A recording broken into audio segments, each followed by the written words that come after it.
Adam Bennett thought he had grown used to life pinning him against the wall, raising a 6-year-old daughter alone, drowning in debt, working a job that barely kept them afloat.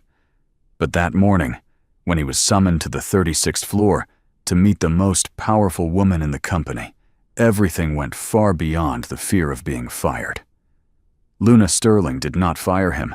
She looked him straight in the eye and said, "I need you to pretend to be my husband for 1 year." Adam froze. Then he asked the only question that mattered, half joking, half serious. "So, we're sharing a bed?" And that was when the real trouble began. It was 8:45 on a Monday night when Adam Bennett's phone buzzed on the corner of his desk. He was hunched over his laptop in the dim glow of the office, typing another bland tagline for a product no one would remember. The screen read, "Daycare." He swiped it open and heard the tired voice of Miss Carter on the other end, telling him his daughter had a fever and needed to be picked up early the next morning if it did not break by then. He said he would be there. He always was. Adam hung up and rubbed his eyes, the kind of exhaustion that came from juggling too many things at once and dropping most of them. He had been doing this for 3 years now, ever since his wife died and left him with a 6-year-old, a pile of medical bills, and a life that felt like it was held together with duct tape and hope. He saved the document, shut down his computer, and grabbed his jacket. The office was nearly empty. Most people had left hours ago. Adam was halfway to the elevator when he turned the corner too fast and collided with someone coming the other way. A leather portfolio slipped from her hands and hit the floor. Papers scattered across the polished tile. Adam dropped to his knees immediately. He said sorry and started gathering the documents. The woman crouched across from him, her movements precise and controlled. He looked up and recognized her instantly. Luna Sterling, Vice President. The kind of person who did not make small talk in the break room and did not need to. She was 29, cold in the way that powerful people often were, and she rarely spoke to anyone below the executive floor. She reached for the portfolio at the same time he did. Their hands did not touch, but the air between them felt tight. Adam handed her the folder and stood. Luna straightened, her expression unreadable. She thanked him without warmth and turned to leave. That should have been the end of it. But it was not, because Adam noticed something she had missed. A sealed envelope, cream-colored and embossed, half hidden beneath a filing cabinet near the wall. He picked it up and called out to her. Luna stopped, turned back. He jogged toward her, holding the envelope out like it might explode if he held it too long. Luna took it from him and opened her purse. She pulled out 5 crisp $100 bills and held them toward him. Adam stared at the money, then at her. He shook his head and said he was just returning something that was not his. He did not need to be paid for that. Luna's eyes narrowed slightly, as if she were trying to solve a puzzle she had not expected to encounter. She asked if he was sure. Adam said he was. Then he walked away, leaving her standing there in the hallway with the money still in her hand. What Adam did not know was that Luna Sterling did not forget things like that. She went back to her office and pulled up the employee directory. Adam Bennett, copywriter, lower tier, single father. Financial history, strained. No corporate alliances. No connections to her brother Derek. She leaned back in her chair and considered it. Derek had been circling her position for years, quietly dismantling everything she tried to build. Luna needed someone clean. Someone she could control. Adam Bennett fit the profile perfectly. 7 days later, Adam received an email from Human Resources. He was being summoned to the 36th floor at 9 in the morning. No explanation. No context. Just a meeting request with Luna Sterling's name attached to it. Adam read it 3 times, trying to figure out what he had done wrong. He showed up at 8:55, wearing the only suit he owned that still fit. The 36th floor was glass and steel, all sharp edges and cold light. A receptionist directed him to a conference room at the end of the hall. He walked in and found Luna sitting at the head of a long table. She gestured to the chair across from her. Adam sat. Luna did not waste time. She told him she had reviewed his employment record. She said he was competent, reliable, and unremarkable. Then she said something that made his stomach drop. She needed him to do something for her, something that had nothing to do with his job. Luna told him about her father's will. The company had been left to her, but there was a clause. The person in control of Sterling Marketing Solutions had to be married. If Luna did not marry before her 30th birthday, control of the company would transfer to Derek. Adam asked when her birthday was. Luna said in 11 months. She said she needed a husband, not a real one. A contract. 12 months. No emotion. No complications. Just a performance. Adam asked why him. Luna said because he had no reason to refuse. She had done her research. He owed over $120,000 in medical debt from his wife's illness. He was 2 months behind on rent. His daughter's daycare was barely covered. Luna could fix all of that. She could erase his debt, double his salary, provide health insurance, and set up an education fund for his daughter. All he had to do was play the role. Adam asked what playing the role meant. Luna said it meant moving into her penthouse, attending family dinners, posing for photographs, convincing her brother and the board that they were a real couple. Adam asked the question that had been sitting in his throat since the moment she started talking. He asked if they would be sharing a bed. Luna's expression did not change. She said only when necessary, only when they needed to convince someone who mattered. Adam told her he needed 24 hours to think about it. Luna said that was fine. She stood, handed him a folder with the terms written out in legal language he barely understood, and walked him to the door. That night, Adam sat in his daughter's room and watched her sleep. She was small for her age, her breathing soft and steady. He thought about the life he was giving her, the cramped apartment, the second-hand clothes, the constant fear that one bad month would put them on the street. He thought about what Luna was offering: stability, security, a future that did not involve him lying awake at 3 in the morning, doing math in his head and coming up short every time. He picked up his phone and typed out a message. He told Luna he would do it, but his daughter stayed out of it. No publicity. No involvement. Luna replied within 2 minutes. She agreed. Adam set the phone down and closed his eyes. He had just sold himself. He was not sure if that made him smart or desperate. Probably both. The contract was signed 3 days later in a lawyer's office downtown. Everything was there. The money. The timeline. The rules. No emotional attachment. No physical relationship unless required for appearances. Termination clause after 12 months. He signed his name at the bottom and watched Luna do the same. She shook his hand. It felt like sealing a business deal, which, he supposed, it was. He moved in on a Friday. The penthouse was cold and immaculate, the kind of place that looked like it had been staged for a magazine shoot. Luna showed him to a guest room at the far end of the hall. She told him the rules again. No crossing boundaries. No personal questions. No expectations beyond what was written in the contract. Adam set his bag down and looked around the room. It was bigger than his entire apartment. He felt like an intruder. That Sunday, they attended their first family dinner at the Sterling estate. Derek was there, leaning against the bar with a glass of whiskey in his hand. He smiled when he saw Adam, the kind of smile that did not reach his eyes. He walked over and shook Adam's hand, his grip just a little too tight. Derek said it was a surprise. He had not known Luna was seeing anyone. Luna said they had kept it quiet. Derek asked how they met.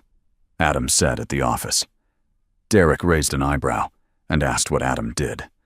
Luna cut in before Adam could answer. She said Adam was in marketing. Derek nodded slowly, his gaze lingering on Adam like he was trying to find the lie. Dinner was stiff and formal. Adam sat beside Luna. his hand resting on the back of her chair, because that was what a husband would do. Luna placed her hand over his at one point, a brief touch that looked natural but felt rehearsed. Derek watched them from across the table. On the drive home, Luna said Derek did not believe them. Adam asked how she knew. She said, because Derek never believed anything she did was real. That night, Adam lay in his bed in the guest room and stared at the ceiling. He thought about the 12 months ahead of him and wondered if he would survive them. Then he closed his eyes and tried to sleep. He did not succeed. The first 2 weeks in the penthouse felt like living in a museum, where Adam was both the exhibit and the security guard. Luna left for the office before he woke up and returned, after he had already eaten dinner, alone at the kitchen island. They exchanged maybe 10 sentences a day, most of them logistical. That was the extent of their marriage. Adam spent his evenings on the couch, flipping through television channels he did not care about, waiting for the clock to tell him it was acceptable to go to bed. On weekends, he went back to his old apartment to see his daughter. Those were the only hours that felt real. 3 weeks after he moved in, Luna told him they had another family dinner. This one was different. It was at a restaurant downtown, the kind of place where the waiters wore white gloves and the menu did not list prices. Derek would be there. So would 2 other board members. Luna said they needed to be convincing. They arrived 15 minutes early. Luna wore a black dress that looked expensive and unforgiving. Adam wore the same suit he had worn to sign the contract. They sat across from each other at a table near the window, waiting. Luna told him to relax. Adam said he was relaxed. She said he looked like he was about to be interrogated. He said that was because he was. Derek arrived exactly on time, flanked by 2 older men in tailored suits. He greeted Luna with a kiss on the cheek that looked affectionate and felt like a threat. Then he turned to Adam and extended his hand. They sat down, and the performance began. Derek asked how married life was treating them. Luna said it was an adjustment. One of the board members, an older man with silver hair and a voice like gravel, asked Adam what he did at the company. Adam said he was a copywriter. The man asked if that was how he and Luna had met. Adam said yes. Luna reached across the table and placed her hand over Adam's. She said they had kept it quiet because they did not want office gossip. Derek watched the whole exchange without saying a word. When the appetizers arrived, he finally spoke again. He said he had always thought Luna would end up with someone from their circle, someone who understood the family business. Luna said Adam understood more than Derek gave him credit for.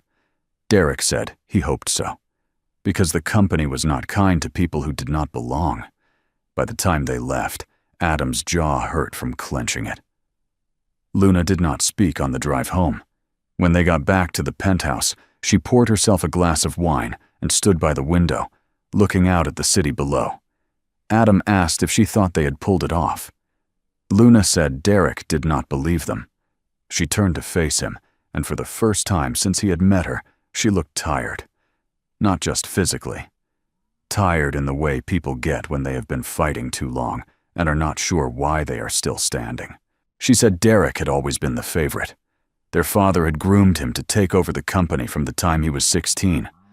Luna had been an afterthought, and then their father had died and left the company to Luna anyway, with one impossible condition attached. Derek had never forgiven her for it. Adam said he was sorry. Luna looked at him like she did not know what to do with the apology. Then she finished her wine and said goodnight. Adam stayed in the living room for another hour, thinking about the woman who had bought his loyalty and wondering if she had ever had anyone in her life who had given it to her for free. The following week, the power went out. A storm rolled through the city, knocking out electricity across 3 neighborhoods. The penthouse went dark just after 10. Luna came into the living room holding her phone like a flashlight. Adam found 2 wine glasses and poured them each a drink. Luna sat on the opposite end of the couch, her legs tucked under her. They sat in the dark for a while without speaking. Then Luna asked him why he had really agreed to this. Adam said she already knew why. She said she knew what the contract said. She wanted to know what he had been thinking when he signed it. Adam took a long drink and said he had been thinking about his daughter, about what kind of father lets his kid grow up poor when he has a chance to fix it. Luna asked if he regretted it. Adam said he did not know yet. He asked if she regretted it. Luna said no. She said she would do whatever it took to keep Derek from winning. Adam said he had walked into it with his eyes open. She did not owe him an apology. Luna looked at him, and in the faint glow of their phones, he could see something shifting in her expression. She said most people would have taken the money and resented her for it. Adam said maybe he still would. But not tonight. They talked until the power came back on, 2 hours later. Luna told him about growing up in the Sterling house, about being invisible until it was convenient for her not to be. Adam told her about his wife, about the last 6 months of her life when the hospital had become their second home. When the lights flickered back to life, they both blinked against the sudden brightness. Luna stood and said she should get back to work. She stopped at the doorway and looked back at him. She said, "Thank you." Adam did not ask what for. The next Saturday, Adam mentioned to Luna over breakfast that he was taking his daughter to the park. Luna surprised him by asking if she could come. She said she wanted to see what his life looked like outside the penthouse. Adam hesitated, then said yes. He was pushing his daughter on the swings when Luna arrived. She was wearing jeans and a sweater, no makeup, her hair pulled back in a way that made her look younger. His daughter noticed her first and asked who the lady was. Adam said she was a friend. Luna walked over and said hello. His daughter asked if Luna was his girlfriend. Adam opened his mouth to answer, but nothing came out. Luna crouched down to his daughter's level and said she was. His daughter asked if that meant Luna was going to be her new mom. Luna looked at Adam, and he could see the panic in her eyes. He told his daughter that was not how it worked. She said okay and went back to the swings. They walked along the edge of the pond while his daughter ran ahead. Luna asked about her. Adam told her the basics. 6 years old, smart, obsessed with dinosaurs. Luna smiled and said she sounded amazing. Adam said she was. Luna asked what his daughter knew about the arrangement. Adam said nothing, and it was going to stay that way. Luna said that was probably smart. She said his daughter was lucky to have him. Adam said he was the lucky one. They stood there for a moment, watching the girl run in circles, laughing at nothing in particular. Then Luna said she should go. Adam said, "Okay." She walked away without looking back. That night, Adam lay in bed and thought about the way Luna had looked at his daughter, not with detached politeness, but with something quieter, something that looked like longing. He wondered what her life would have been like if she had been allowed to want things that were not tied to power or legacy. 2 weeks later, they had their wedding photos taken. It was Luna's idea. She said the family needed proof. The photographer met them at a studio downtown. He posed them in front of a white backdrop, told them to stand closer, to look at each other, to smile like they meant it. The photographer asked them to hold hands.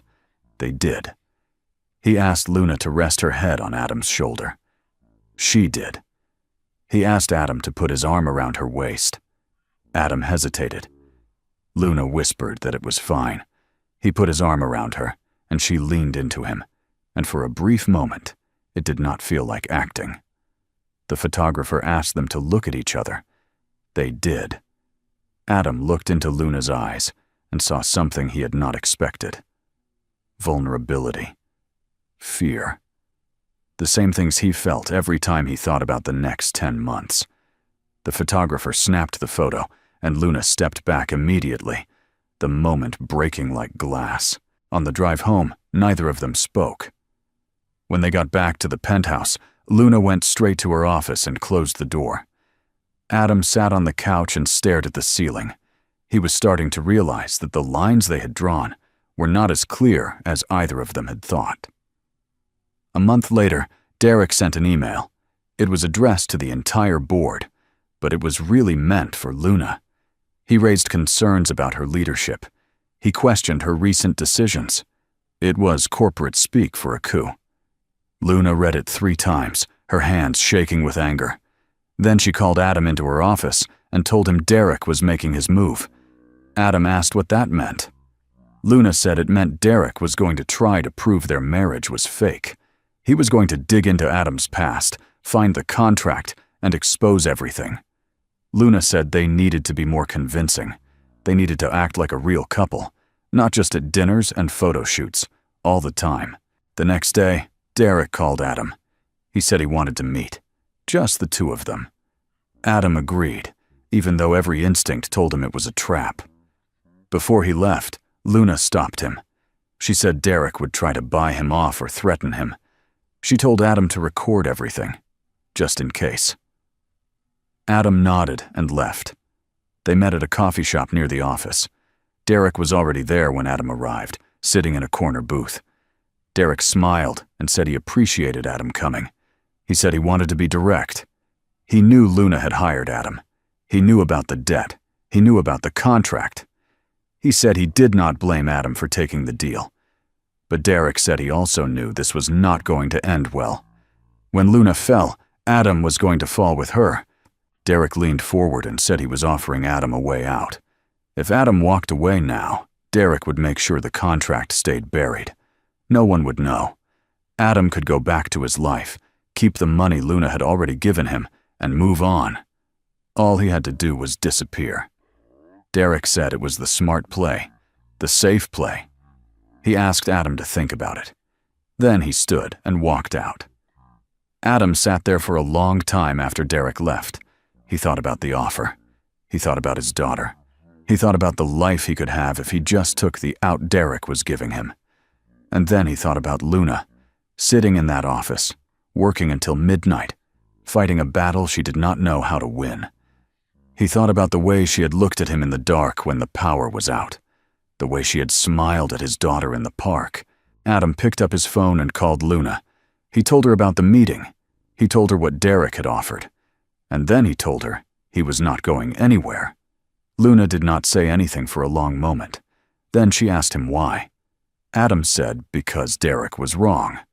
This was not going to end with them falling. It was going to end with them still standing.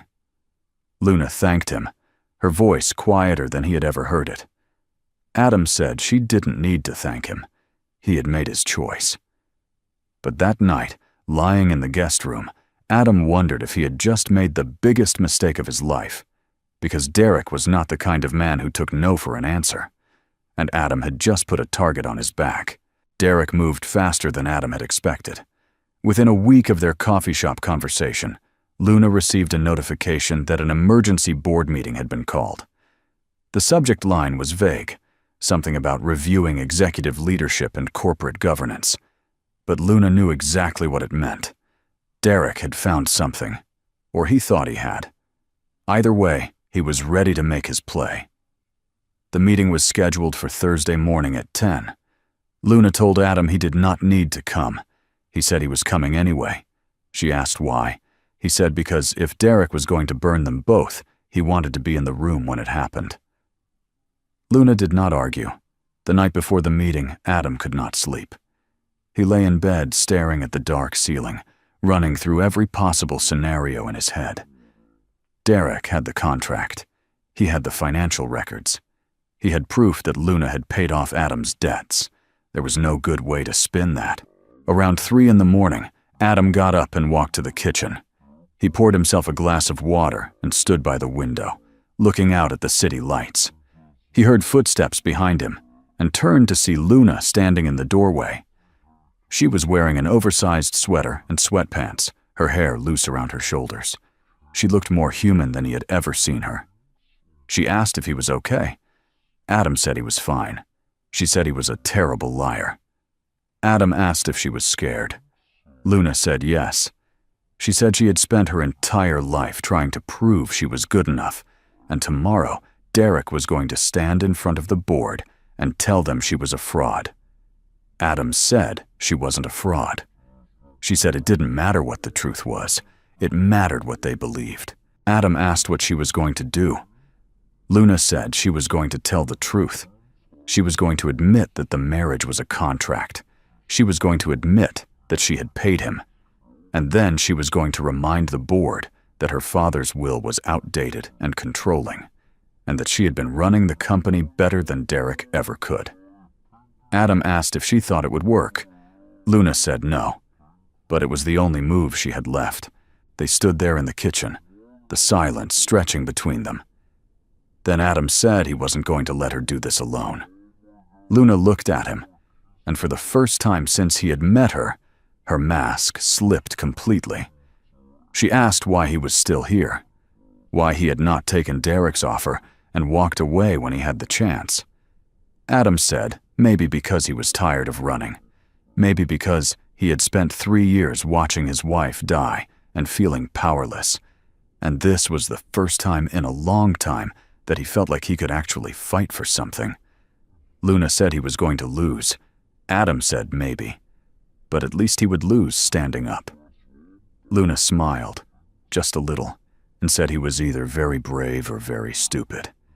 Adam said it was probably both. The boardroom was on the 40th floor, all glass walls and leather chairs. Adam sat beside Luna at the far end of the table, facing Derek and the rest of the board. There were 7 people in total, not counting Luna and Adam. Derek sat at the head of the table, his expression calm and confident. He looked like a man who had already won. The meeting started with pleasantries. The board chair, a man in his 60s named Gregory, thanked everyone for coming on short notice. He said there were some concerns that needed to be addressed regarding leadership stability. Then he turned the floor over to Derek. Derek stood, straightened his tie, and smiled. He said he wanted to start by saying he had nothing but respect for his sister. She had worked hard. She had brought some good ideas to the table. But recently, he had become aware of some troubling information. Information that suggested Luna had not been entirely forthcoming with the board about her personal life. Derek opened a folder and pulled out a stack of documents. He said he had proof that Luna's marriage to Adam Bennett was not what it appeared to be. He laid out the evidence piece by piece. The contract, the financial transfers, the timeline of when Adam's debts had been paid. He said Luna had hired Adam to play the role of her husband so she could satisfy the terms of their father's will. He said it was fraud. He said it was manipulation. He said it called into question her integrity and her fitness to lead the company. The room went silent. All eyes turned to Luna. She sat perfectly still, her hands folded on the table in front of her. Then she stood. She said Derek was right. She had entered into a contract with Adam.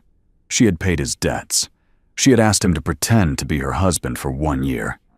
She said all of that was true, and she was not going to apologize for it. Luna said the problem was not that she had hired Adam. The problem was that their father had written a will that treated marriage like a qualification for leadership. She said it was archaic and insulting, and she had done what she needed to do to work around it. She said she had spent the last 3 years increasing revenue by 38%, expanding into 2 new markets, and turning Sterling Marketing Solutions into one of the most respected firms in the industry. She asked the board if any of that would have been possible if Derek had been in charge. Derek said that was not the point. The point was that she had lied. Luna said she had played the game she was forced to play. Derek said she had broken the rules. Luna said the rules were broken to begin with. The two of them stared at each other across the table, and Adam could feel the years of resentment crackling in the air between them. Then Adam stood up. Every head in the room turned toward him. He said he had something to say. Gregory asked if it was relevant. Adam said it was. He said Derek had come to him 2 weeks ago and offered him money to walk away. He said Derek had tried to bribe him into abandoning Luna so he could expose the contract without interference. He said Derek had not cared about integrity or honesty. He had cared about winning. Derek said that was a lie. Adam pulled out his phone, opened his recording app, and played the audio from their coffee shop meeting. Derek's voice filled the room, offering Adam a way out, promising to bury the contract if Adam disappeared. The board members exchanged glances. Gregory asked Derek if the recording was accurate. Derek said it had been taken out of context. Gregory said it sounded pretty clear. Adam continued. He said Luna had given him access to her internal files to help prepare for this meeting. While reviewing them, he had discovered something.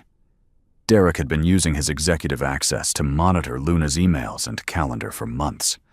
He had been tracking her meetings, her communications with the board, even her personal correspondence. It was a direct violation of company policy and a breach of fiduciary duty. Adam handed Gregory a folder with printed evidence, email logs, access records, timestamps that showed Derek had been systematically spying on his own sister. The room went quiet. Gregory flipped through the documents, his expression hardening. He looked at Derek and asked if this was true. Derek said he had been conducting due diligence. Gregory said it looked like corporate espionage. Another board member said it was grounds for immediate removal. Adam said he had stayed because Luna was the best person to run this company, contract or no contract. He said he had seen her work harder than anyone he had ever met. He said she had not manipulated anyone. She had just refused to let an outdated rule destroy everything she had built. He said if the board wanted to punish someone, they should punish the system that forced her into this position in the first place. The room went quiet again. Gregory looked at Derek, then at Luna, then at Adam. He said the board needed time to deliberate. He asked everyone except the board members to leave the room. Luna, Adam, and Derek filed out into the hallway. Derek glared at Adam and said he had just made a very big mistake. Adam said he did not think so. Derek walked away without another word. Luna and Adam stood in the hallway, waiting. Neither of them spoke. After 30 minutes, the door opened, and Gregory stepped out. He said the board had reached a decision. Derek was being removed from his position on the board for ethical violations and abuse of executive access. Luna would retain her position as vice president, but the marriage contract had to be dissolved within 30 days. The board would also be reviewing the terms of the will with legal counsel to determine if the marriage clause could be challenged or removed entirely. Gregory said it was not a perfect outcome, but it was the best they could do given the circumstances. He told Luna she was lucky to have someone willing to stand up for her the way Adam had. Then he went back into the boardroom and closed the door. Luna turned to Adam, and for a long moment, she just looked at him. Then she said, "Thank you." Adam said she did not need to thank him. She said she did. They left the building together and walked to the parking garage in silence. When they got to Luna's car, she stopped and turned to face him. She said the contract was over. He did not have to stay. Adam said he knew. Luna asked if he was going to leave. Adam said he did not know yet. He said he needed to figure out what his life looked like now that it was not being dictated by a piece of paper. Luna nodded. She said she understood. Then she got in her car and drove away. Adam stood there in the parking garage, watching her taillights disappear, and felt something heavy settle in his chest. He had won. They had both won. But it did not feel like victory. It felt like the end of something he had not realized he wanted to keep. 2 weeks later, Adam moved his things out of the penthouse. Luna was not there when he left. She had said goodbye the night before, standing in the doorway of his room, telling him she hoped he found whatever it was he was looking for. Adam had said the same to her. He went back to his old apartment, back to his old life, back to the rhythm he had known before Luna Sterling had walked into it. He picked up his daughter from daycare, made her dinner, read her a bedtime story. Everything was the same, except it was not. Because he kept thinking about the woman in the penthouse, the one who had bought his time but had somehow ended up with more than that. 3 days after he moved out, His phone buzzed with a message. It was from Luna. It said she wanted to meet, not as his boss, not as his ex-wife, just as herself. Adam stared at the message for a long time. Then he typed back and said yes.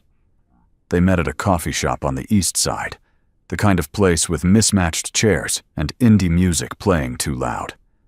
Luna was already there when Adam arrived, sitting by the window with a cup of tea in front of her. She was wearing jeans and a plain white shirt, no makeup, her hair pulled back. She looked nervous. Adam had never seen her look nervous before. He sat down across from her and said hello. Luna said hello back. Then she said she had been thinking about the last few months, about everything that had happened, about the way it had ended. She said she had spent so long pretending to be someone she was not, that she had forgotten what it felt like to just be honest. She said she wanted to try that now. With him, if he was willing. Adam asked what that meant. Luna said it meant no contract, no performance, no conditions. Just two people who had been through something strange and difficult together, trying to figure out if there was something real underneath all of it. She said she did not know if it would work, but she wanted to try. She asked if he did too. Adam looked at her, really looked at her, and saw the woman who had stood in front of a boardroom and refused to apologize. The woman who had sat with him in the dark and told him the truth. The woman who had smiled at his daughter in the park like she was trying to remember what it felt like to want something simple. He said yes, he wanted to try. Luna smiled, and it was not the cold, controlled smile she wore in meetings. It was real. She said good. Then she asked him the question that had started all of this, the one that had been hanging between them since the first day. She said so. Are we sharing a bed? Adam laughed. He said maybe, but not tonight. Luna said that was fair. They sat there for a while, drinking coffee and talking about nothing in particular, and for the first time since they had met, neither of them was pretending. They were just two people trying to figure out what came next, and that, Adam thought, was a pretty good place to start.